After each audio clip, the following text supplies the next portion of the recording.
What is consciousness? The live stream of consciousness is on a quest to unravel the mysteries of existence. Every episode, we ask the fundamental question that has captivated human minds for centuries. Is consciousness merely a product of our brains, or does it connect us to something greater? Explore the very fabric of our thoughts. Don't miss a moment. Expand your awareness and tap into the boundless potential that resides within you. Welcome to the live stream of consciousness.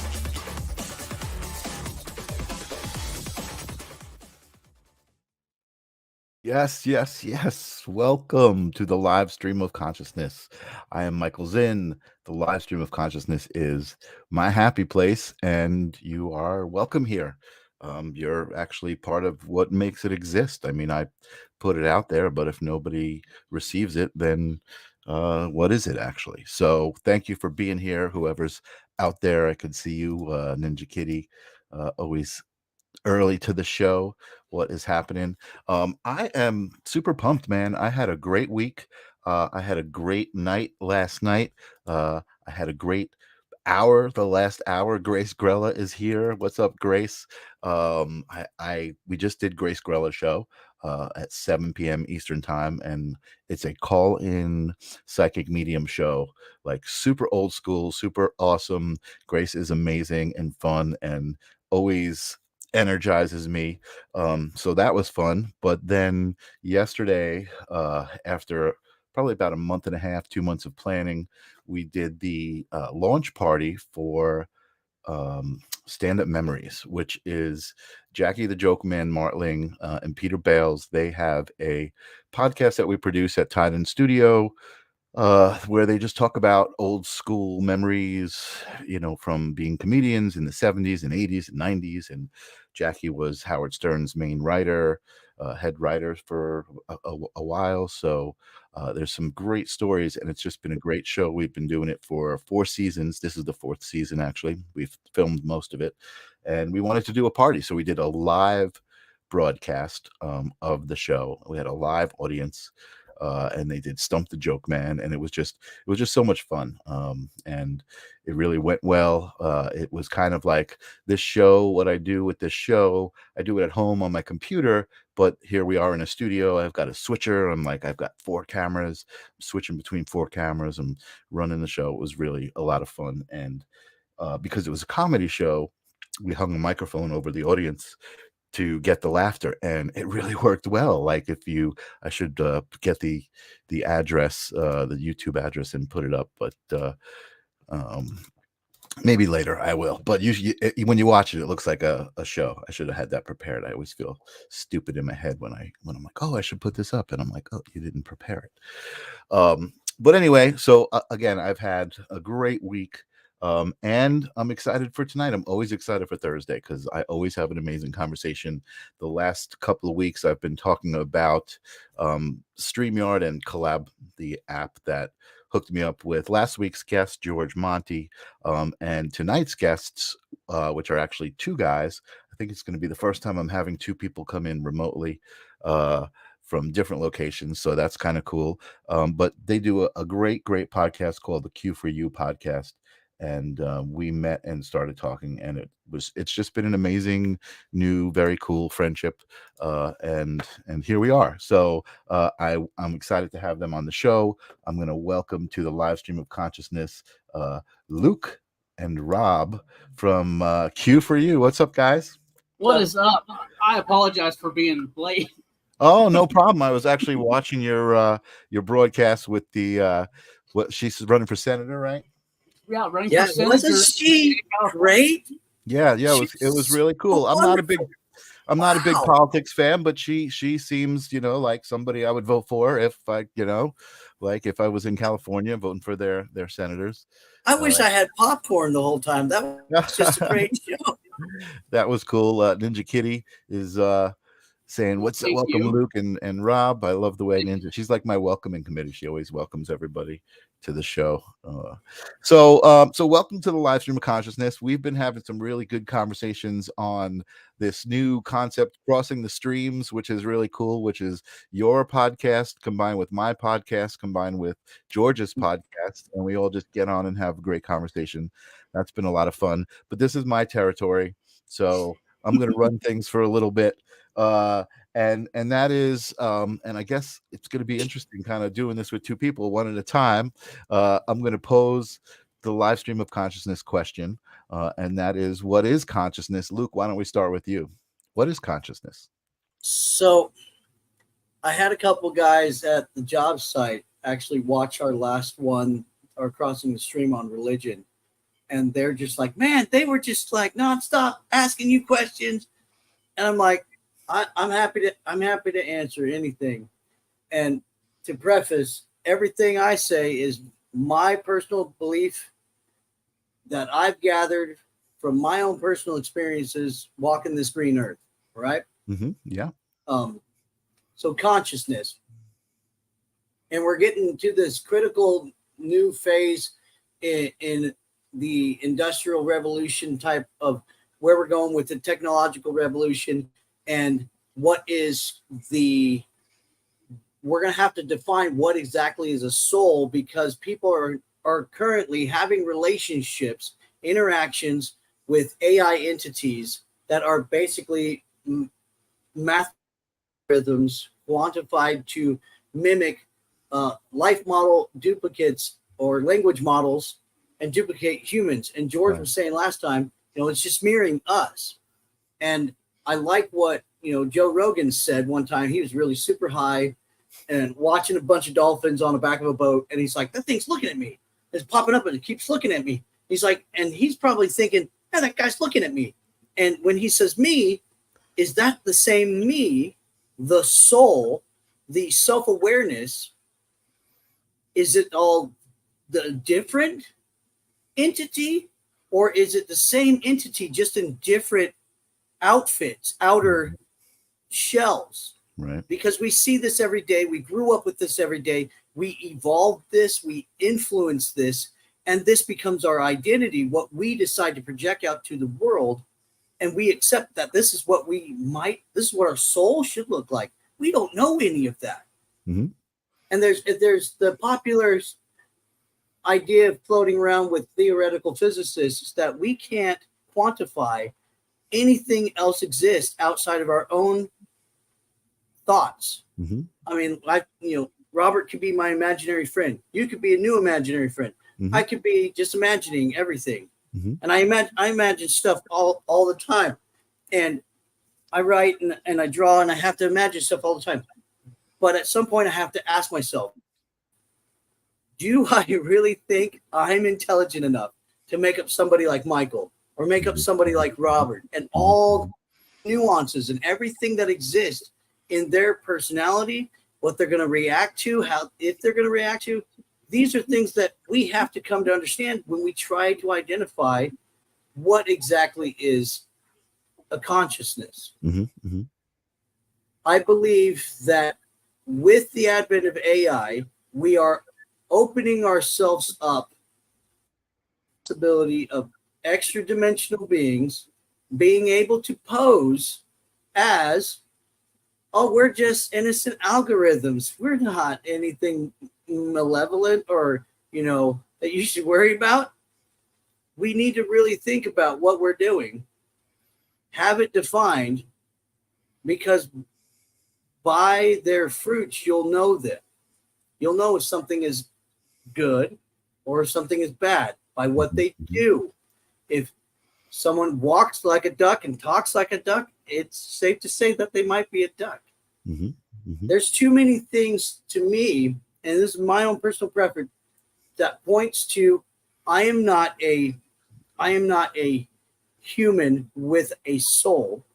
Mm-hmm. I am a soul with a human body. Mm-hmm. Mm-hmm. Mm-hmm. And my consciousness, since God conceived me, the Almighty Father of all, the All Father, whatever preface you want to call him, Mm-hmm. when he decided, I just made someone else, I want to make this one just slightly different. Let's make his teeth sharper or make one leg short. He loves, in my opinion, he loves variety. Mm-hmm. And he wants to give each of us an opportunity, which in turn gives him the opportunity to see everything from a different perspective. That's my understanding of consciousness. Okay, so I was kind of waiting for you to say that, and I was thinking that in my head. So really, in that definition, you are a part of God, and I am a part of God, a perception of God, perceiving An extension. Excellent, an extension, right? I love that. No, that's great. And again, that's how we can connect to each other, you know, by knowing that as different as our beliefs might be, they're that much the same as well, you know. So that's awesome. What about you, Rob? Well, we all know that I love to talk you- more than Luke. You know what? I never asked you because you have it written on your name as Robert, but I met you as Rob. Which one do you prefer? He goes by RJ. Yeah. RJ. No, Doesn't affect me. You can call me anything you want. Yeah. All right, Rob. What is consciousness, Rob? So the definition of consciousness is being awake and aware in your surroundings. And to me, I take everything at face value from what I learn, and that is being in the moment, living in the moment. Mm-hmm. Because I think that is the true meaning of life, is living in the moment. Take every breath for granted. Take every morning for granted. And don't take it for granted. You're saying don't take it for granted. Yeah, don't take it for granted. And change what you can in the moment. If you want to, be the change you want to see in the world, act now.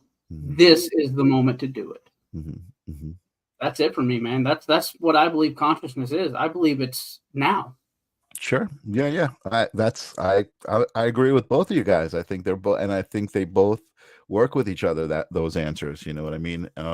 I heard somebody say recently, one of these little videos, short form content is all over the place now, but just talking about how you don't travel through time travels through you, through the moment. Each moment that you're experiencing is that's time traveling through you, which I thought was kind of cool. That's kind of interesting. Well, and it's an interesting concept because instead of fixating on things that have already come and gone, and the purpose of memories and learning from sad experience or good experience, any experience is for your good. Mm-hmm. But instead of dwelling on the past or, everything was better before this, and I don't like the now. Like Robert's saying, you're living right now. This is what you've got to deal with, the here and now. Mm-hmm. You can't go back and change anything, but you can learn from what happened, because hindsight is 20/20. We can see everything clearly when you go back and you look at records. Numbers don't lie. Mm-hmm. People may have a different a perspective and different emotions at the time. Mm-hmm. And that's why, it's imperative that we learn to love and forgive each other for trespasses and offenses and intentional or not, because that happened. And I was a different person. You are physically, mm-hmm. your cells and everything regenerate every 11 years. You are physically a different person every 11 years. Every day, I think you're a different person. Well, and then every 30 days, you cycle out a bunch. You're saying, but right, physiologically, you're a different. Physiologically, person. Yes, right. But the only thing that we keep carrying on are the neuromuscular pathways to lock data files in our brain, and we either repetitively learn those lessons on purpose through rhetoric practice and strengthen those connections, and it becomes muscle memory, just automatic, or we have to learn it through sad experience. And I have my youngest son today, he's learning a 3D modeling program, and he was just getting so frustrated. Mm-hmm. And it was a simple instruction. I said, no, back out of this. Mm-hmm. And he didn't understand. I meant, close it, don't save it, because then it will default back to your previous version. Because he was like, I messed up or something. Mm-hmm. And he just couldn't understand what I was. I mean, he's so young still, but he's learned so much. And it's just like, no. I need to explain myself better. You need to calm down. I teach my kids an acronym. Before reacting each action, think, hear, evaluate, breathe. Nice. Calm down. I've never heard that one. That's a good. I made it up. Nice. Just think about it. I believe he had an extra Dr. Pepper, and he didn't get to talk much the last podcast, so he's ready. I was just listening. Because Denise had amazing things to say. I mean, what was I going to contribute? So give me that again. I want to put that across the bottom of the screen. Before reacting, each action, think, hear, evaluate. Just so it spells breathe. Well, He that's says, what whatever you're going to use. That part I get. You throw whatever you want in there just so it spells breathe. Before reacting, each action. Think, but no, I think that think because we here, and what hyperventilate. was the last We one? can't Think here. before reacting each action. Think, hear, evaluate. Breathe. Awesome. I love that. I think that's great. That's totally worth remembering. Robert, put it on a t-shirt. Put the Q4U logo on it. Slam it out the door. $20 a piece. I love that. Breathe, man. Breathe. Before reacting, each reaction, think, hear, evaluate. Very good. Good job, man. I love that.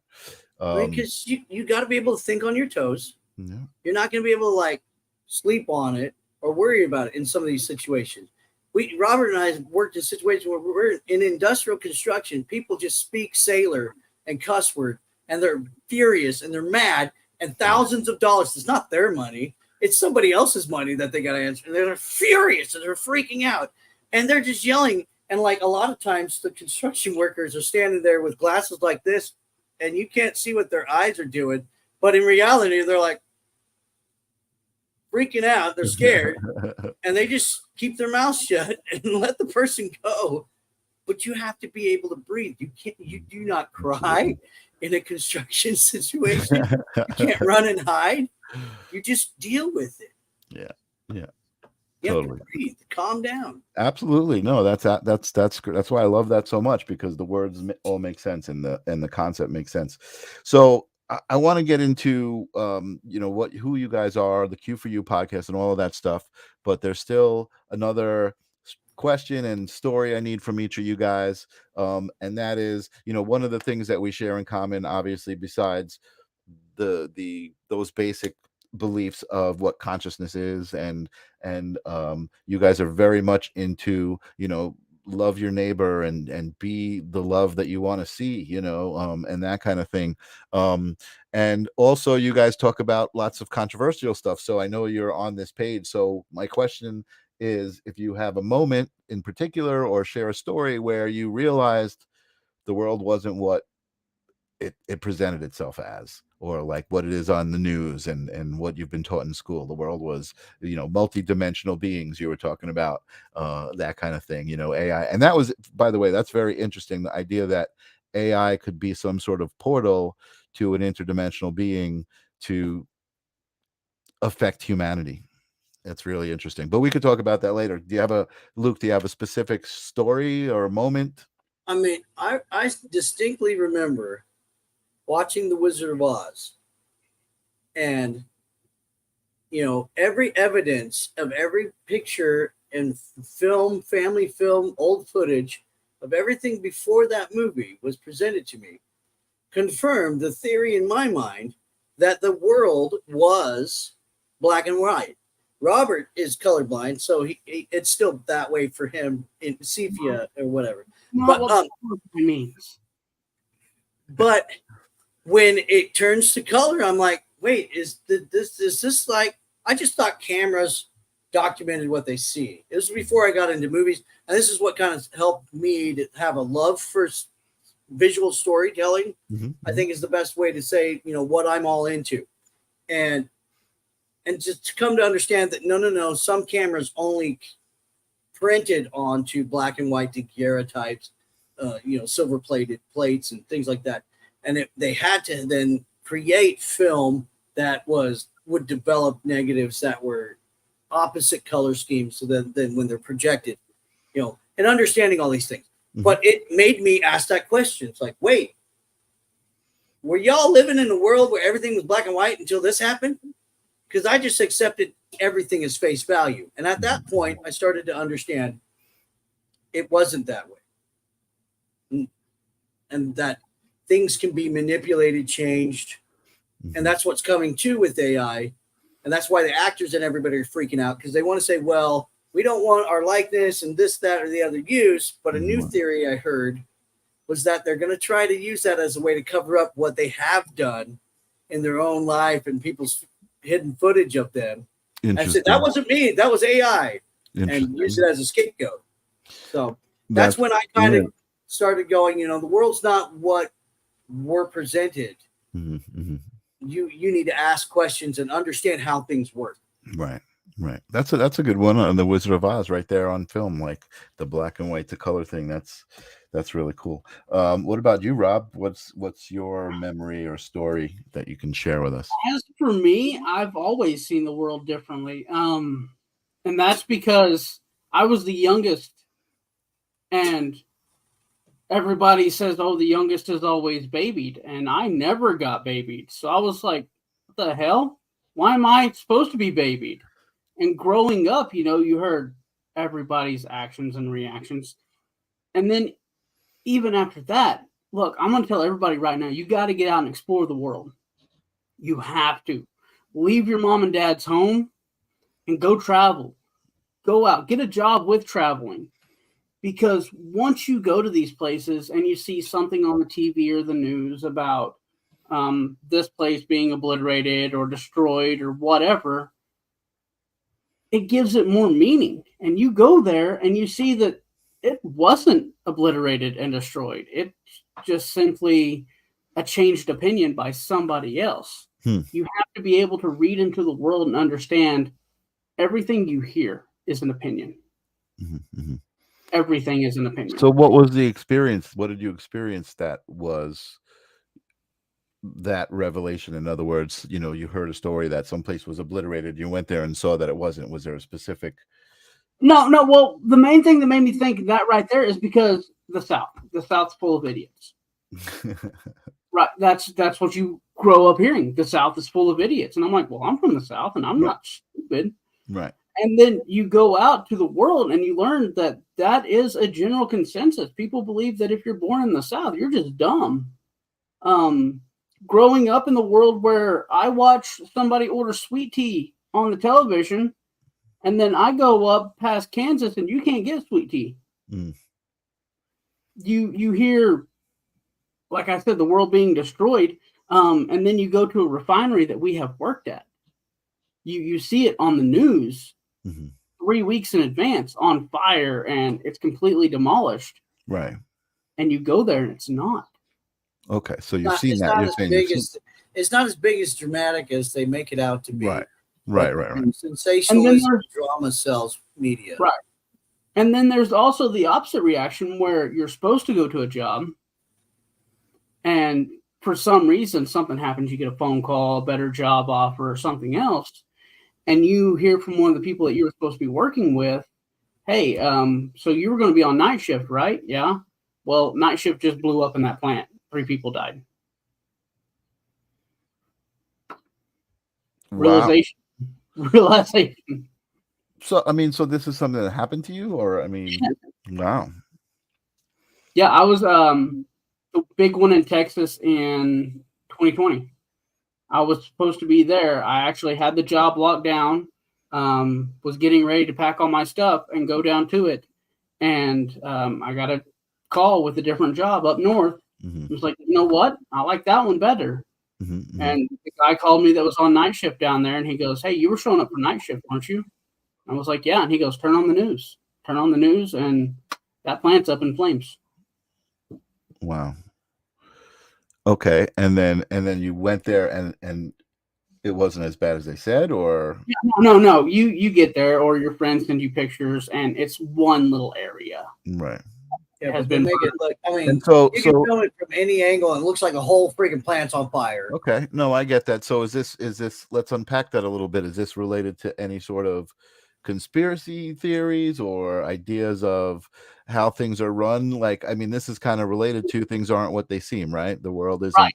Exactly. No, okay. So I'll expand a little bit. Absolutely. Yeah. So that leads you to the thought that, okay, so if you're somewhere else, you know nothing about this, you don't know the people that work there, you don't know anything about it, you just look on the TV, there's a big cloud of smoke coming off of this facility, They're sitting there telling you that 3 people have died in this fire and many more to come, and the plant's going to be shut down, which means no more oil is being produced, no more fuel or whatever it runs. And then, like I said, going there or talking to the people that work that, saying, no, it's going to shut us down for about 3 days. My job's to change out that piece. And that's what it is. Okay, so you're basically saying it gives whatever perception of who's ever in charge to say, oh, there's no more fuel because of this plant, but there actually is fuel being produced. Yeah, look, the plant wants to keep working. I was called in to monitor the air quality so that a telehandler forklift, it's a telescoping forklift, could lift up an 800-pound valve so that 2 of my guys from the piping contracting company could get in there with non-sparking tools and take off the valve that wasn't cribbed up and supported, had no upright pulling it back up. It was just floating in the air and bent, it's supposed to sit like, I'm trying to make a 90 or whatever, but like it's you take a cardboard tube and you bend it, it looked like that, like metal pipe just bent in half. Gotcha. Natural gas spewing out, and it formed it was December, so it formed a condensation cloud, looks like fog, and it's flowing all over the plant and down the hill into the train yard. And the plant manager's like slaps on the all-call alarm, throws on a Superman cape, jumps in the truck, and he's going to go like laser shut this thing with his eyes. I don't know what he's doing, but he stops short of the cloud, and you can see it on the security footage because we had to all review it the next day when the supervising safety guy decided he was not going to sit in his truck and he was to actually do something about it. But it's like, I'm going to block this. I'm going to block people from coming in. You go, put your life on the line. I know your wife and babies all came in and they're waiting for you to be back for Christmas, but you don't die. All right. I'm like, I hate you. But this guy stopped short of the cloud of his truck because he thought it was nitrogen. And nitrogen. So you're taught in movies, if you just watch movies, right? You believe everything you see in movies. You hear that there was a natural gas explosion, right? There was this part of the world shut down because there was some random huge natural gas explosion. So you think, and they show on movies, that there's this natural gas pipeline that burst open, is just spewing everywhere. In reality, if natural gas is spewing out of that pipeline like that, it's not going to ignite. No, that's fine. That's fine. It's just we try to eliminate the ignition sources driving through it. The people taking selfies with spark producing non-intrinsic stuff. That's freaking fishing line that sniffs to tell you, we're all going to die. We're swimming in 800 parts per million LEL. And the forklift guy's looking at me. He's like, hey, safety guy, what happens if this happens? Well, I'm naturally going to get blown back that way. You're going to be in the lull still, and it might, teeter back. So you got to decide what you're going to do. But I'm probably going to be unconscious down the hill in the rocks, but not on fire. So it's going to blow out. It'll short blow out and stop at the next stopping point.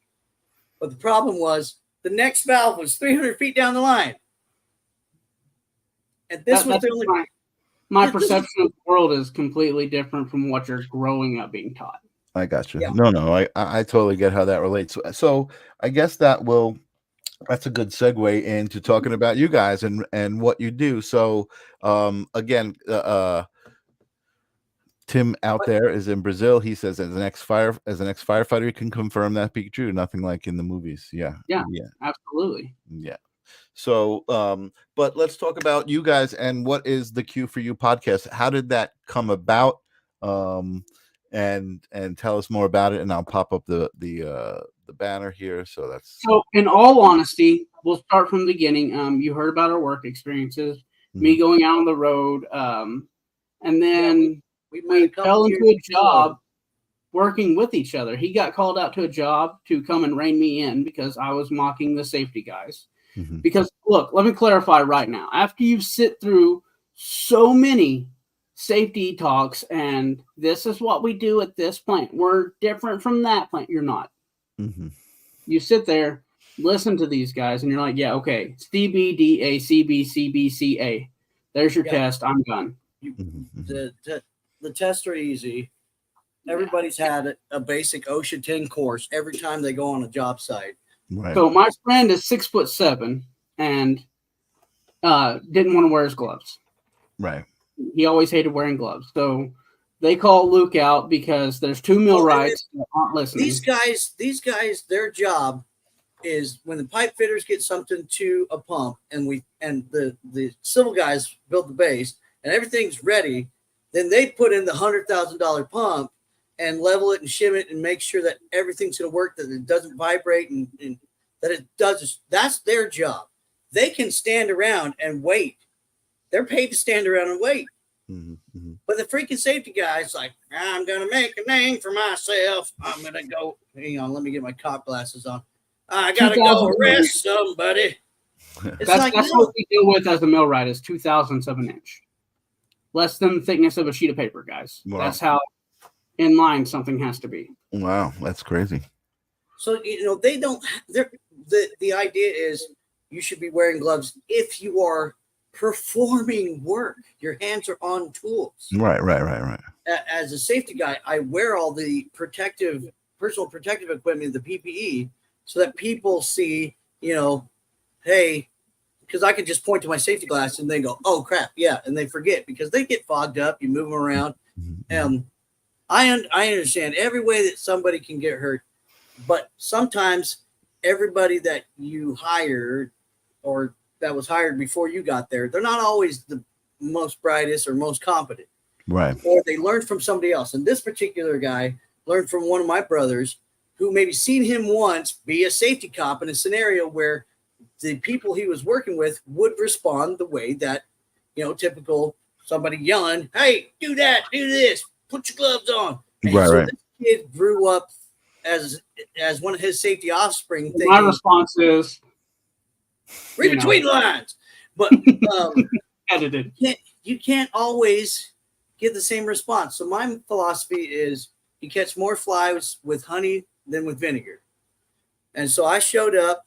I had my wonderful British accent because, I was just coming from Minnesota and that's where you get British accents from. Actually, no, it's where you have to have them so that you don't get a Minnesota accent.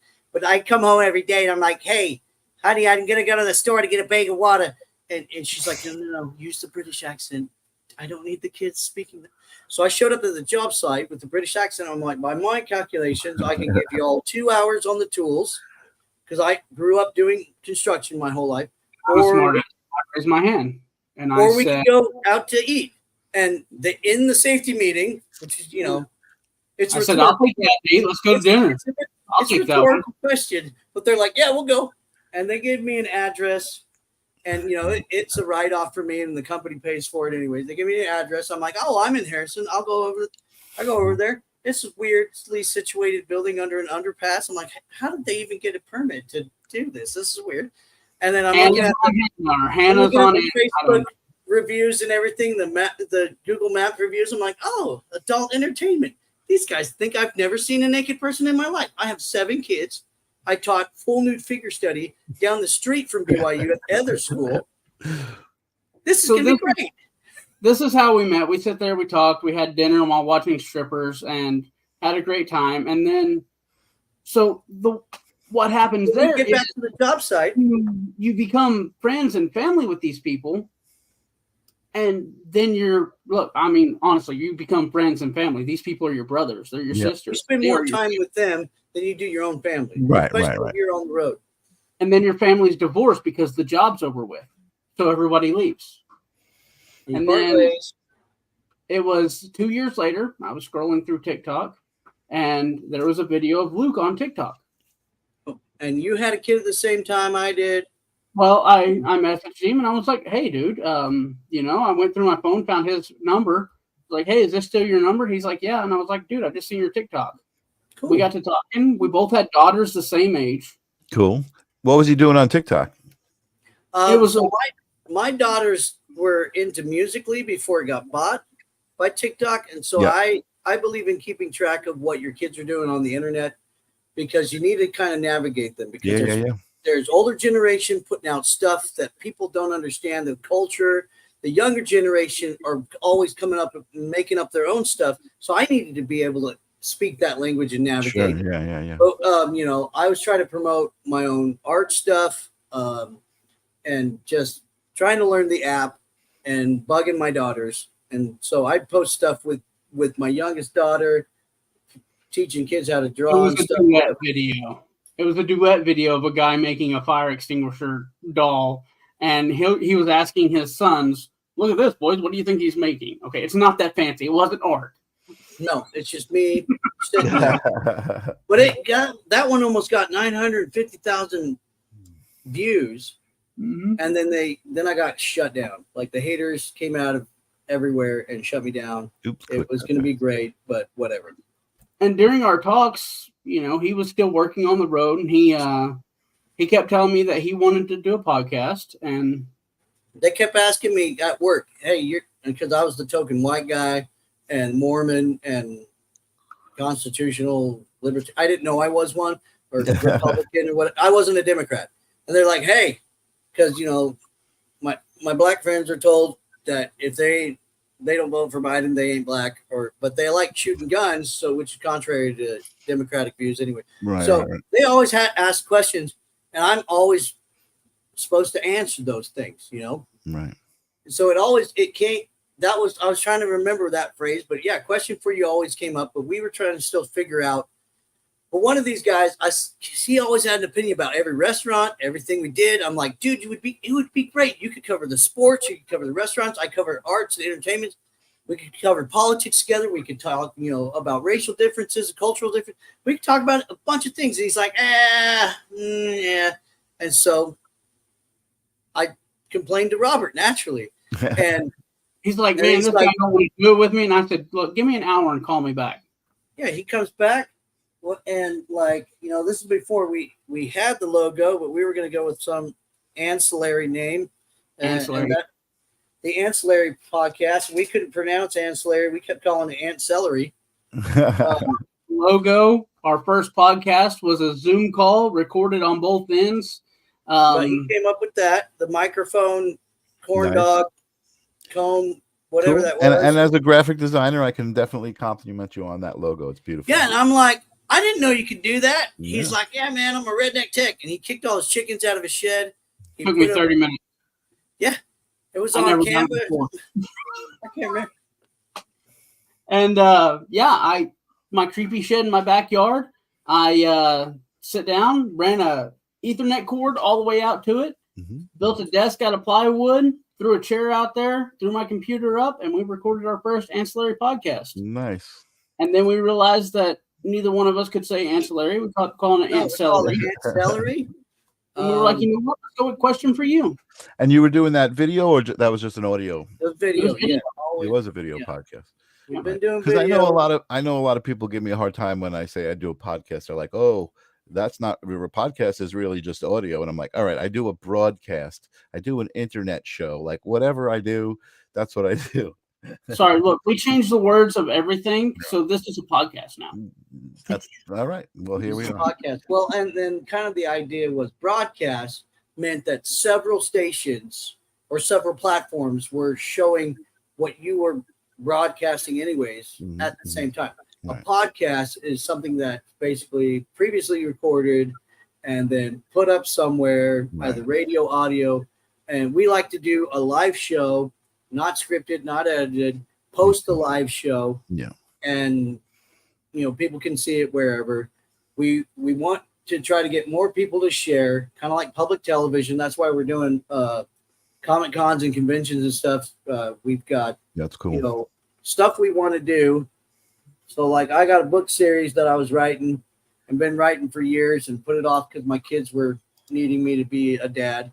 And then finally people were pushing me to finish it. And so I produce a book every year. Robert edits it. He doesn't like reading or reads half the time, but he loves me and he promotes me. And eventually I said, "Look, you're just kind of lying to people saying how much you love the book when you haven't even read it. You need to sit down and read it." And you can tell that story, Robert. I mean, yeah. Look, we done a year. He released his first book, and I was like, yeah, everybody, go check out Luke's book. I'm sure it's wonderful. Um, I supported him the whole time, and he did. He was like, you should really read the book if you're going to tell everybody it's good. And I was like, you know what, you're right. Who am I to sit here and tell everybody don't believe everything you hear? And then, hey, his book's great. So I told him, he was on the phone, and I was like, look, I'm going to go to the bathroom. I'm going to take your book in there with me. Sit down. I'm going to read it, and I'll call you back in like 30 minutes or so. 3 hours later, he calls me up, and he says, well, what'd you think? And I was like, what'd I think about what? And he goes, your book. And I was like, Look, I'm still reading the book. It was 3 hours later, and I was still on the toilet reading his book because I got sucked into it. Nice. Awesome. And I'd love to put that on the back of the book, New York Times bestseller, keeping you on the toilet for hours. We'll keep you in the bathroom for over 3 hours. Wow. Yeah, I was going to say a half an hour seems a little, what's the word I'm looking for? Hopeful to be like, oh, I'll be done in a half an hour. I mean, who reads a book in a half an hour? And especially like that. I don't read. I was planning on just reading it while I was in the bathroom and throwing it to the side and going. Right. Every time you go in, just read a little chunk. That's how I do it. I read a little bit in the bathroom. I mean, kind of like public television. If we get enough support, we can produce things in-house. I keep getting more and more resources and access to resources that it's inevitably going to happen, whether the universe wants it or not. Right. There is a need for this. There is a gap. A lot of people are out of work. They're going to need work, and we're going to have a lot of work to provide. Awesome. We could be doing this stuff inevitably for 30 years, but we don't want to just make it as a movie, put it out in Hollywood, and watch Sound of Freedom get backlash back and forth. People get just attacking us and hating us because they just see the letter Q and they freak out and they're like, oh, it's QAnon. No, it stands for question for you. Well, and everybody's big question. I sent you the message earlier, Michael. That person on Facebook, they go by just one thing, the letter of your name or whatever, right? And instantly put quackadoodles and misinformation.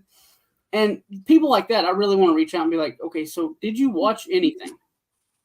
Did you listen to anything I said? Right. Did you watch the recent video that we just done with the breast cancer survivor? But you don't need to feed those trolls, man. Let them not read the back of the labels on warning labels on stuff. This is Michael's show. He's got more questions. Let him go. No. Well, you know what? That's an interesting issue because I have dealt with some trolls who show up in the chat occasionally, fortunately not very often, and most of the time I find it really entertaining. Like, it's not frustrating to me. I'm just like, wow, like you're here, like keep going, man. You're adding to my algorithm by making comments in my chat room, you know what I mean? Right. But that kind of brings me to just talking about briefly this right here, what we're doing, this a couple of things about it. Like, first of all, this is the moment that we're all in, you and me and Luke, and well, I was talking to Robert when I said you, obviously. All of us are in this moment, right? And the idea that you guys do a podcast too, I know for me, the idea that I have intentionally set an hour each Thursday to do this, to be here, to have this conversation, it's just so rewarding, even if nothing happens, right? Even if it's just the hour goes by, I was here, I did it, I made this moment. It was all intentional, again, relating to the moment, right? So it's like, it's just a testament to the idea that, wow, I am in control of my life. I can decide what any moment holds.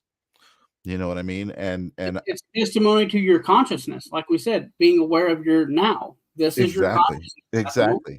And that's why I chose that to talk about on my show, Live Stream of Consciousness. And again, it's so related. So for you guys, I mean, you guys have a much more broad spectrum of things you talked about and people that you talk to 5 nights a week, I might add.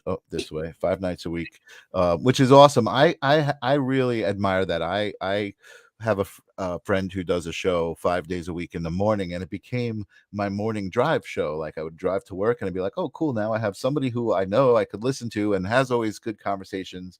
And that's, that's what we do. That's what we love to do. But what is your favorite conversation? So I mean, you talk about aliens, you talk about conspiracy theories, you talk about, to somebody who's running for Senate about what their political views are. What's your favorite thing? So we had the idea of broadening out and talking about something different every day, because we don't like the idea of people being your subject of consciousness covers a lot. But if somebody says something like, oh, I'm going to do movie reviews, then you're set in stone. You're doing movie reviews and you're stuck in that moment. If they suddenly stop making movies or you watch all the movies, then where are you going to go from that? So that's why it's a question for you. The question So it is could for be anything. everybody. Movie reviews. I do movie reviews. Oh, look at this. I've got a special guest. I didn't want to say anything. I didn't know when he was coming in the room, but guys, meet Jesse Blaze. Have you just been sitting behind the curtain the whole time waiting for a segue? Dude, I have had such a fucking rough few days, and I asked I was going to come on from the beginning, but I got here a little later than I wanted to, and I asked Michael, I said, can I just go lay down and meditate for a bit? And oh my god, I feel so much fucking better. You feel better now? Ooh, I kind of stretched myself a bunch and like You got movie claw tattoos on your hand? oh my god. Yeah, movie. Yeah, cool. You know what I want to do? I want to get like pretty ones like my Phoenix on the other side. So I have them matching, but like have it like style a little bit different on the other side. So doing movie reviews, though, don't you find it interesting that you have to be stuck in movie reviews? Well, it's funny. I was just talking about this. I don't know. I've been doing a crap load of promotion for this comic book that I'm doing.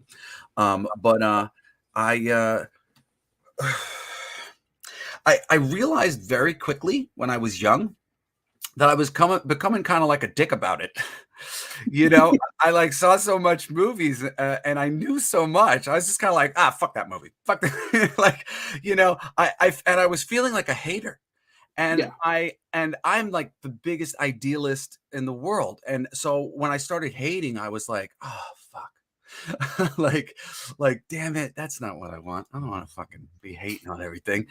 So I made like this concerted effort to kind of one, smartly prepare myself for anything I suspected I might hate, like ruin it for me. So I was prepared to freaking hate the movie, and then I was surprisingly happy with it. Yeah, exactly. Like, so I like do this thing where I like psych myself out, so I always enjoy whatever it is. Right. So Green Lantern. What did you feel about Green Lantern? Like I try to like it for what it is. That CGI is like disgusting. The Ryan Reynolds is just a wrong casting for that part. You needed somebody who was like a modern day kind of Kurt Russell or somebody, or modern day Tom Cruise. I think Tom Cruise is a little old for it, even though he's still kicking freaking ass. And actually, to a certain degree, Tom Cruise would probably have been perfect for Green Lantern. Like now that I think about it, because you can start Hal Jordan just out like older, and then really quickly it makes sense for everybody else to have come in. He's like a veteran. He's CGI, you could always put his age back with it. Yeah, man, they should hire him. Actually, now that I'm like fantasizing about it, that's kind of like great casting. Because honestly, he's always been played as Top Gun, but it just seemed too on the nose as I was thinking about it. But now I'm like, nah, that'd be a great idea. James Gunn should do that. But they're not going to do that. The whole movie purely existed for Ryan Reynolds to meet Blake, and that's it. That was purely it. Yeah. Like the rest of us can forget it happened. Oh yeah, I mean, I completely forgot what we were talking about. It's so ugly. Oh, sorry, Michael. That's all right. No. Well, I was going to introduce you. The people who watch the live stream of consciousness know Jesse. Jesse was with us from the start. He was part of the reason we started the show. Part of the reason I ever even came on camera. What's up, Tim and Ninja Kitty? And Tim and Ninja Kitty are saying hello. Jesse is an amazing musician, an amazing comic book writer, writer in general. He's just super talented. and also loves to talk about conspiracy theories and all of those kinds of things. Jesse, come on over, bud. So I'm already there. You come to my side. And Robert and Luke do a podcast called Q4U. So we met on StreamYard collab. They have a new app where you meet different podcast people and you can have guests and exchange guests. So we've been cool. What's it called? Question for you. Q4U. Oh, that's awesome. I do a podcast called Coolest Geek Alive. I think we actually just crossed 1 million downloads a month ago or whatever. And, don't all freak out. We call it Coolest Geek Alive. Like, for me, cool is, holding doors open for people and, throwing out a bunch of garbage at the park, and I'm not trying to brag, which is what I did half the time when I was hanging out with my kids because the park was dirty and I love that park. And I was like, who's throwing all this stuff around here? So, so when I say Coolest Geek Alive, I mean, I'm a cool guy and, I'm righteous, of course. And I have things to say about all the crappy ways in which they're handling all the stuff we love. And, I make comic books and I write music and, that's basically me in a nutshell. I mean, and then other stuff that I do for money. Yeah, dude, come on over anytime. Yeah, no, you know what? He might be a good guest for your show. So we'll have to hook you up. Oh, you do just like a straight conspiracy show? It's not. That's no, what we question were talking about. All of the different things. It was like the question was, what are your favorite things to talk about? That's the actual question. So my favorite thing to talk about. I'm sorry, because I had a good summation. All pumped up, man. I feel so much better, man. I came in so tired I cried. I was stretching and I like cried from like the yogic release, and I was like, my eyes are all red. So that's what I was going to say. Is Tuesdays we talk about politics and conspiracy theories, a little bit about that. Wednesdays we started out with a Rewind Wednesday where we did talk about the older movies and stuff like that, but now it's moved more to the Michael and George crossing the streams. I think it's like Wednesdays is open just for other interviews and stuff. Thursday was always a theory Thursday, so like any theories, conspiracy, alien, yeah, anything. And then Friday was always our free mic Friday, where anybody can come up about anything. That's where we first met. I first came on Saturday. And then Saturday's a spooky Saturday or a streamer Saturday where we get on with other streamers or we talk about ghost stories. And I even have all the stuff to do ghost hunts. And I'm a non-believer, but I still love to go out. Haunted. We proved that this wall's haunted. Look, the reality is this. Possibilities. All of them. Oh, yeah. So it's all a matter of whether you let a thing into your world. So do you believe that you're hurt and you're sad and like, I mean, these are beliefs that I've had to get over as a person, who sort of traumatized himself by never feeling good enough, and needing to like I said it to one of my kids the other day. I just said, I would always reach so far that no matter how far I got, I was like, damn it, I failed. Instead of going, ooh, look at this great progress I've made. And I never saw it like that. I was like, just like perpetually like, I was gonna fucking change comics overnight. What the fuck? And I just felt stifled at every turn. And I was like, I am a fucking smart guy, and I studied to fucking break this industry wide open. And I've worked consistently for years as a comic book writer, but it was like pulling teeth, and I was really giving, my heart and soul to just everything. It was just love, man. I love this stuff. And I'm going to study better than anybody. And I'm going to know it better than anybody. And nobody's ever going to say, Jesse doesn't know what the fuck he's talking about. And nobody's ever going to say that Jesse wrote something that sucked ass. They're going to say, fuck yeah, man. He wrote a Batman story that was just like that great fucking Batman story by What's-His-Face. And he's going to say, he wrote a Spider-Man story that was just like that motherfucker who wrote that other Spider-Man story. And I'm like, yeah, because I was trying to do a good job doing fucking Spider-Man because Spider-Man's fucking cool. And I want to keep hearing about Spider-Man. So like, that was the reason why I got into comics in the first place. And then they just like squandered all that love in so many ways. And I mean, it's nobody's freaking fault. And you know what? In this moment, I forgive them. But it was just, it was so freaking stifling. And, I just turned to, I'm going to do it all myself. and I really bet on myself in a big way. And I ended up just like having calamity and calamity and calamity. And I can even pinpoint the moment this all occurred, and it's all my fault. And I realized it the other day. So here it goes. But I believe the other end is good. We'll see what happens, but I have faith. Wow. Yeah. What was the lead up to that? Because the prayer. What a great taste! What a great taste you guys just got of my good friend Jeff Blaze. His energy I'm is in. off. Man, I'm sold. Oh, thank you. George is out there. What's up, George? George. Epic.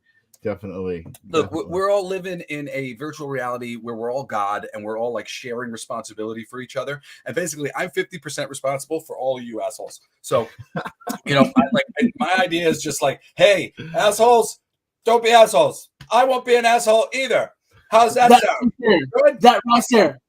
My family motto, ever since I was a little kid, I told all of my kids growing up, my nieces and nephews, my family motto is don't be an asshole, asshole. Yeah. Yeah, that's the best way to put it.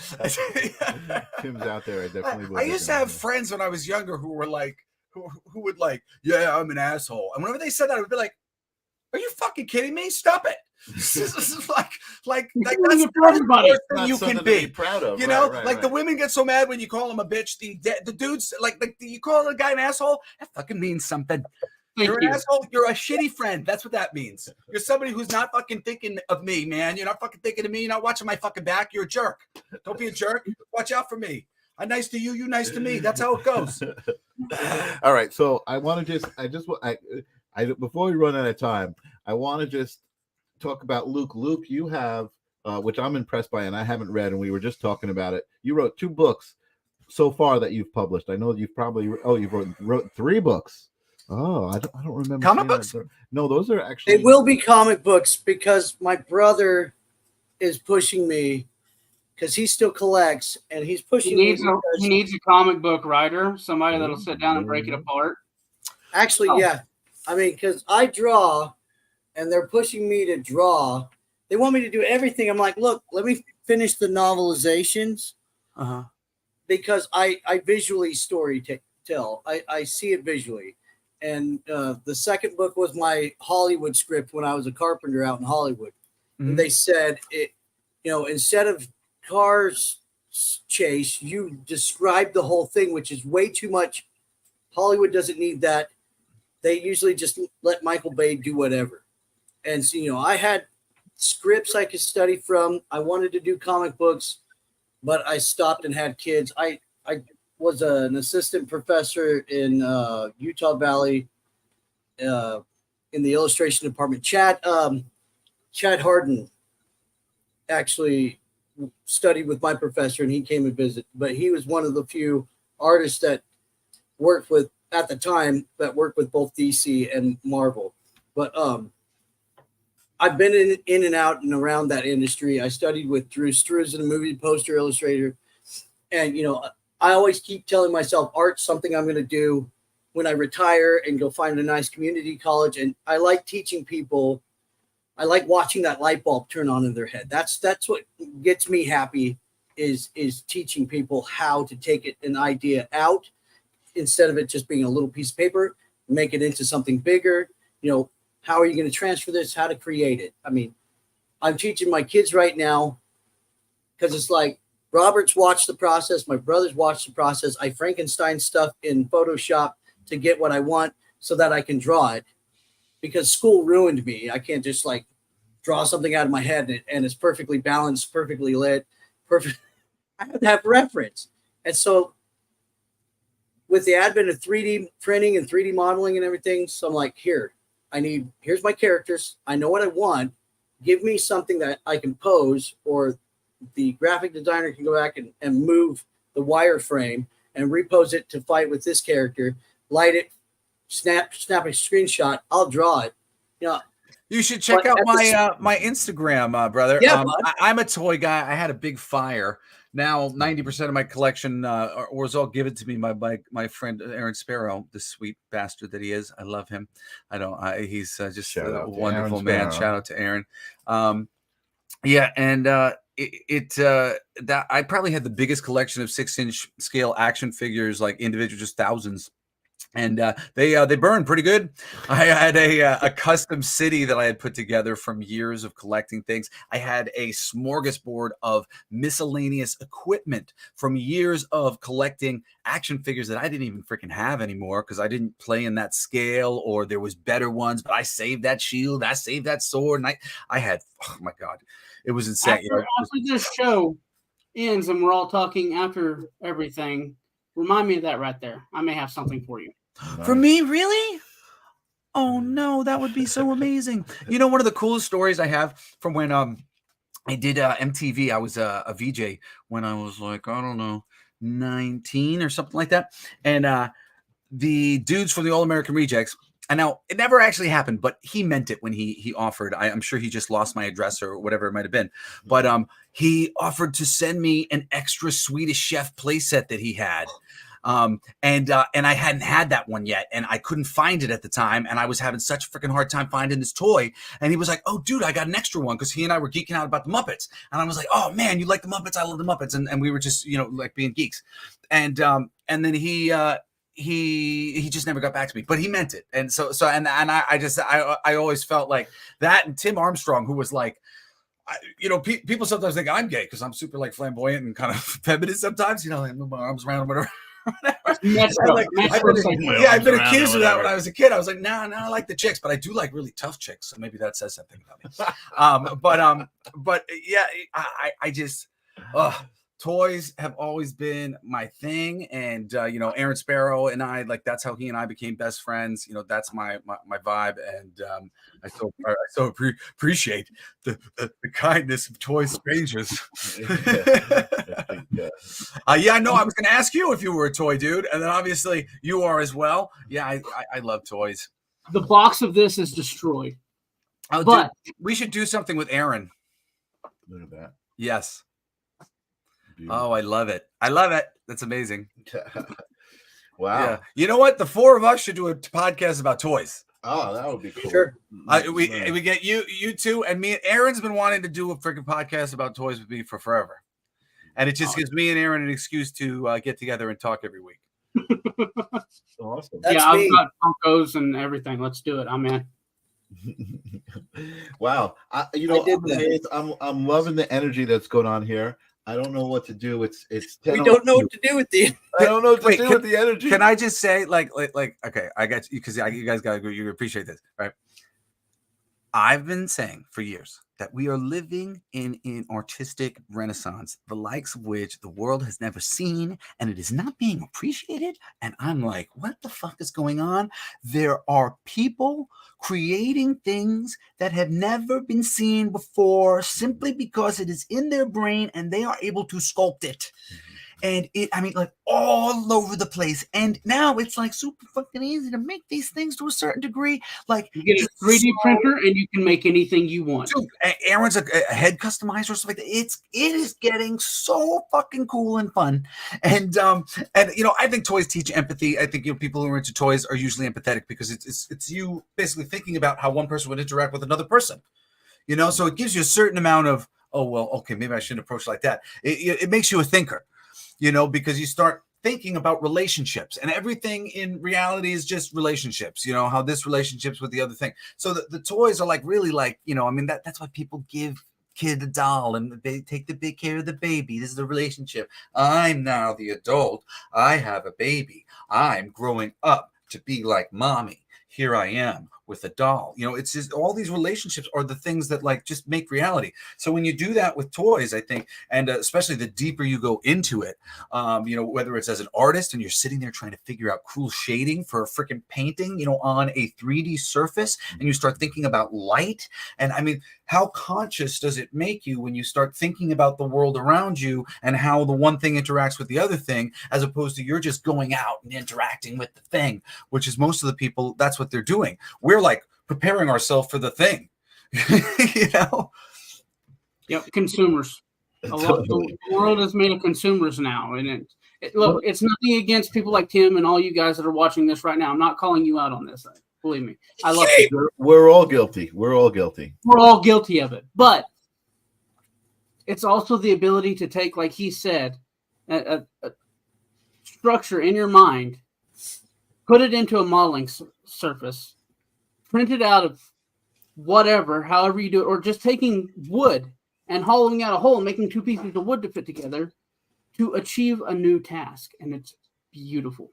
Mm-hmm. Yeah, the 3D guys, I mean, I've seen some stuff nowadays, and it's like, I mean, beautiful. Oh, I found the old Gornock files, Luke. You see all those guys who will do like mock-ups. Oh, sorry. I was just going to say, do you see all those guys who do the mock-ups and they're done like, 6 very different and cool ways? You got Colossus with Juggernaut's helmet. You got him with the helmet. You got him kind of 80s style. And and they'll literally just have it here because it's easy enough as they're digitally sculpting to go, okay, save this version right here. And then, it's lovely. As my body gets better, I can't wait to do more art. I've been back into Photoshop for this, for the Kickstarter. I'm still not like as savvy as I want to be. I got to take a class or something like that because I used to be really good when I learned when I was younger, and then I went away for a minute and the fucking system changed, and it's just like So like I like doing art, and my back was always kind of an issue with like really getting the quality that I wanted. So I ended up really excelling at writing. So that was the avenue I went. That's awesome. Yeah, before we go, can I have a chance to just plug my book for any of you guys? I appreciate it. If anybody can help support the King of Kings #1 on Kickstarter, it's we like I said, I had a fire, and we lost a big job that I had at the time, and like everything sort of like got ahead of itself. So I was doing another comic book that I lost a lot of money on. It was like for friends that I really wanted to do a good job, and I spent too much, and divorce and a number of things that really made life a bit hell for me. But we are creeping up. We just made our goal, but our goal was just to make sure that I could print the book that I already made, because I just want people to freaking read it. So that was just the main goal. Was like, okay, let's sit that one's done. But we've got issue 2 drawn, issue 3 drawn, issue 4 written, and that's the big ending. It's this tournament of 16 gods, the different religions, or rather 16 bands. They're all you got so the basic story of King of Kings is that there's this battle of the bands every 100 years. Yeah. To determine what religion is going to be the predominant religion on the planet. So there's the battle between Jesus Christ and Odin, and all these. I love the name too, King of Kings, because it just kind of immediately you go, wait a second, is this a Christian comic book? Yeah, well, it's blasphemous in Jesus's direction, but it's not really a dig at Jesus, because I love Jesus, and we have a warning at the beginning of the book that says like, yo, dude, like, we mean this as a fun thing. If you don't think you're gonna have fun, like, get out of here, because like I'm not trying to piss you off. I'm trying to have fun, so don't get mad. And so our intentions are really good, and really my intention is to level the playing field a little bit. And you know what, Jesus is, he is the King of Kings. He is the character that tends to be this predominant thing and always argued as the Muhammad Ali of the religious figures, right? So he's the one who definitely takes the piss the most, but it's really generally even in terms of like what their power is, to whatever degree. And everybody's based on different bands, existing, rock stars, and all the religions have different genres that they represent. Like, I did a real big dig at Kiss with, I made them, they're like has-been bands. They're the Greeks, and the Greeks are disco, and they only have ever put out one album, and it's called Die Nasty. And and they are permanently a disco act with Stevie Wonder as one of the commentators, who's like on their label and hates them, thinks they're terrible. And, their whole spiel at the beginning of the book is about how you got to go to kiss.com. It's not kiss.com. Sorry. It's olympus.com, Freudian slip. And Olympus.com, he's telling everybody, we're not here to win. We're here to sell merchandise. So everybody, make sure you mention Olympus.com. And and they get their asses kicked. And then lots of things befall the Gene Simmons stand in Hades, which was a lot of fun to do. Because what genre is Jesus? What's up? Because I mean, what is Jesus? What genre of music is Jesus is pop rock. He's Iggy Pop. Oh man. So he's got like it's him and the apostles. Lead guitar for Leonard Skinner. Yeah, it's him and like the apostles, and he's got like his 13 dudes or whatever behind him, and he's always kind of trying to like block their faces. It's just like right at head level, so you can't actually see them. And he's got a tattoo on his arm, one that says Mr. Christ, and it's a gold microphone, and then on the other arm it says Mom. And so the whole like premise of the book basically is that God is double crossing Jesus Christ because of this tattoo, because we never really say why God's decided to side with the Church of Scientology, but that basically is what like happens by the end of it. And Odin, the gods of rock, have to like hold the line for everyone, because now the hand of God and maybe whatever else comes with it is on the side of Kool-Aid Man and the gang.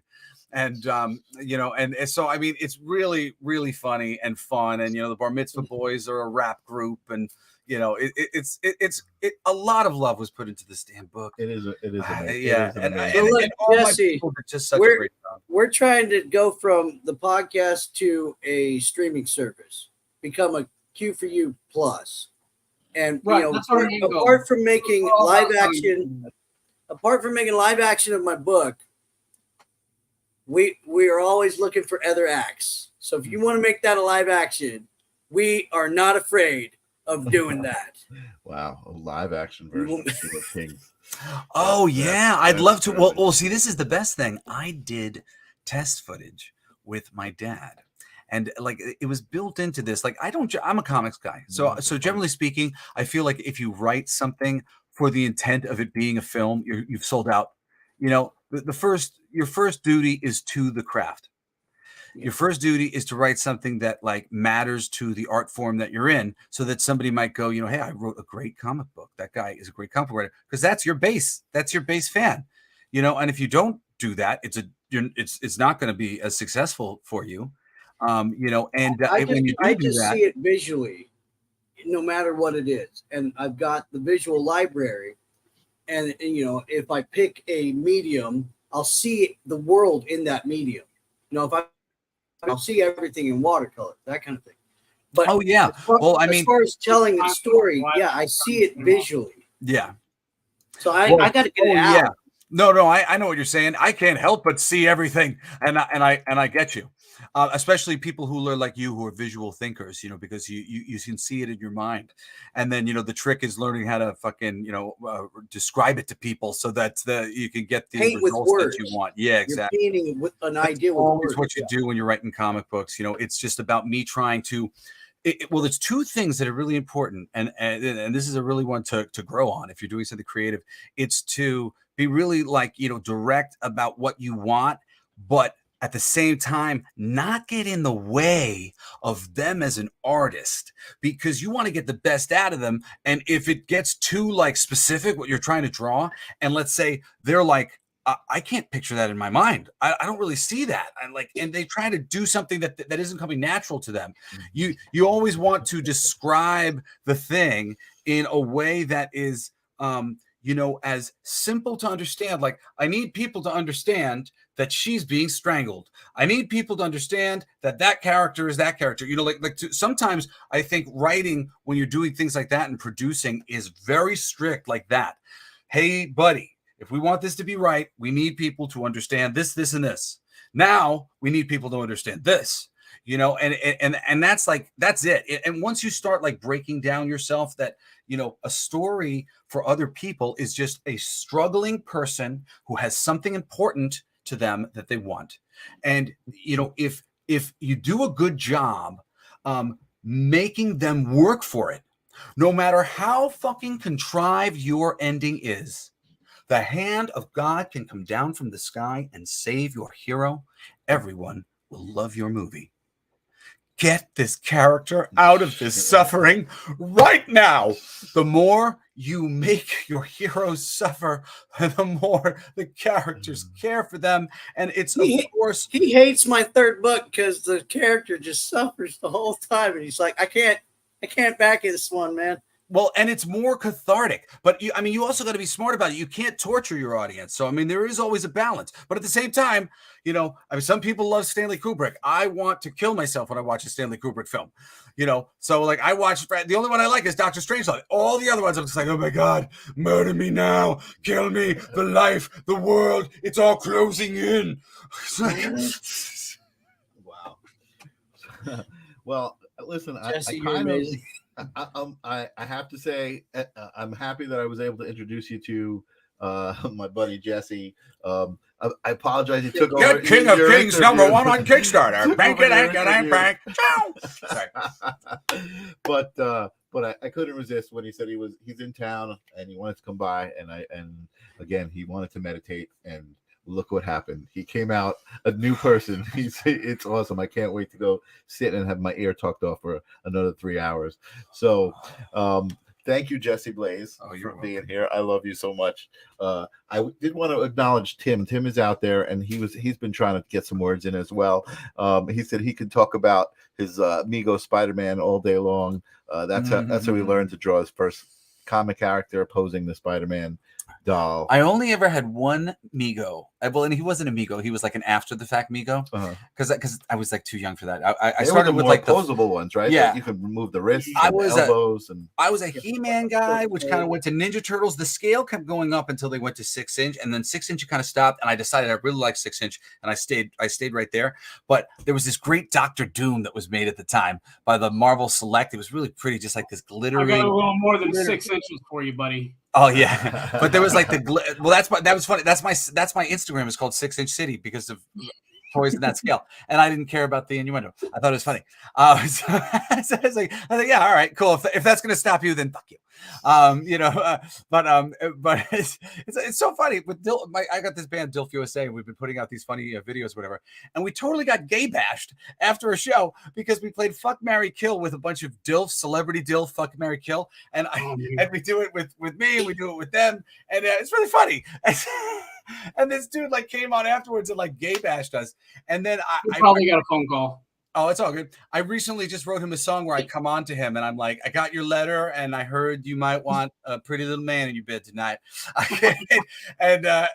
Oh, cool. Nice. I've been wanting to get those myself for some drawing stuff because, my mom tried to teach me a lot of like the spacing and I was getting pretty good at it. I was just a bit stiff. I remember I did this Venom drawing and I got to a certain point with it and it was kind of good, kind of bad. And I just was like, fuck. Yeah, it's not coming out right. And it was like really like one of my early attempts, even though I'd like really trying to do something that might impress somebody. And I was so disappointed with my efforts. Mm-hmm. I put it kind of off for a little bit. And then I had a really shit art teacher the next year and he kind of crushed my spirit a little bit about art. And I switched into writing. Yeah. Oh, those are so cool. I want to get those. Busted the alien. So it's Luke and Robert. Luke, I am your toy brother. Robert, yes. I am your toy brother. If you do want to do a toy and cool things podcast, Aaron Sparrow is the man. And we might have like a really cool mix of energy, I think, actually, you, me, and Aaron. Because Aaron's big like me, but you guys got really, great, reserved intellect, bits. And I think different, opposing energies, like, but in the right way. What I'm not like, we're in agreement, but we're like coming from different places kind of thing, energetically. If you ever see my buddy Aaron, and we wanted to do just like a strict toy thing for a while. So if that's cool, I'll seriously, try to get it together and let's think about something. I've been wanting to call it toys, and just do a theme song that was toys. Because like instead of girls goes this toys, like this out because when you see a nice toy, when you see a nice toy and you like, damn toy, you fine. Fine toy. I'm gonna lick you. When I get you home, I'm gonna bang you together with Spider-Man. we have now entered the live stream of comedy. Right. And that's where we are. Which That's is the awesome. best places to be, though. That's one thing that we love about our show is, look, we like the fact of having serious talks and asking the questions that need to be asked, and Right. don't believe all the bullshit that everybody You tells don't you. take yourself too serious. But at the same time, you got to be satirical about everything, because really, it's all just one big fucking joke. Yeah, exactly. If you're taking everything too seriously, then you need to stop and take a breath, because life is too short to not have fun or not laugh at yourself. Yeah. No, it's really, you know, my mom had given me the good advice long ago, and I definitely like took it immediately, kind of thing. Like I understood it immediately and tried to take it, but at the same time, all I was doing was like, try not to take it. Hoping for the best. So let's hear these wise words. What are the wise words of Suzette Snyder? Let's hear it. You gotta laugh at yourself, Jess. There you go. There you go. So very Ninja Kitties out there. So very true. Totally. Listen, we could do this all night, and I know me and Jesse are going to go sit and do it. And actually, you guys hang on, because I'll have you guys exchange information and stuff. And welcome to your new friend. Just email me at jesseblaze at jessesnyder.com, and I'll anybody can email me there. And I'll send you guys my actual email. Screw you, all other people who might want to just write me a fan letter because I'm too good for you. No, I'm just like you. I'm scanning you for not being crazy. Okay, right. I know you guys, so write me an email, and I'll definitely get back to you. Not some of you crazy people out there. You can go have a very nice day. I hope everything goes much better in your life, and you don't try to like project your bullshit on. Don't hate him. Thank you. Yes, and we gotta turn the AC on, because Jesse and I are super hot in this room right now. Yeah, we are. Look at this man. Ain't a day over 30. Oh, man. Ooh. Thank you guys so much for being here, and again, I'm excited that you got to meet Jesse, and we got to have a Jesse on the live stream of consciousness, was I've been promised. Have a Jesse? Any old Jesse would have done. Damn it, Michael. Way to insult one Jesse, a Jesse, and suggest that all Jessies are created equal. I've met some dicky Jessies. The Jesse. No, the Jesse. That's right. The motherfucking Jesse. And let's not forget Ninja Kitty. Let's not forget to thank so much Luke and Rob. I'm looking forward to speaking to you guys again on Crossing the Streams. Careful! But it's okay. You're going into the negative zone first. I just realized that when I watched the movie last time. I was like, oh, that's why it didn't blow them up. Never realized that as a child. All right, let me see who I've got next week, so I could just say that as we sign off. We are next. You know what? This is important. I didn't even think about this. I will be away in California next week for a family get together, and he's got the ghost. There'll be no live stream of consciousness. I might have to run an old episode or something. He's going to meditate to himself and speak to Elvis Presley. Oh my goodness! And see if he really was a CIA agent. Let me see if I can actually sign off. I hope he was. And I will see you guys next week. I'm going to say stupid things until he does. Luke and Rob, I'll talk to you guys later. Nice to meet you guys, really. Yeah. Oh, play the outro.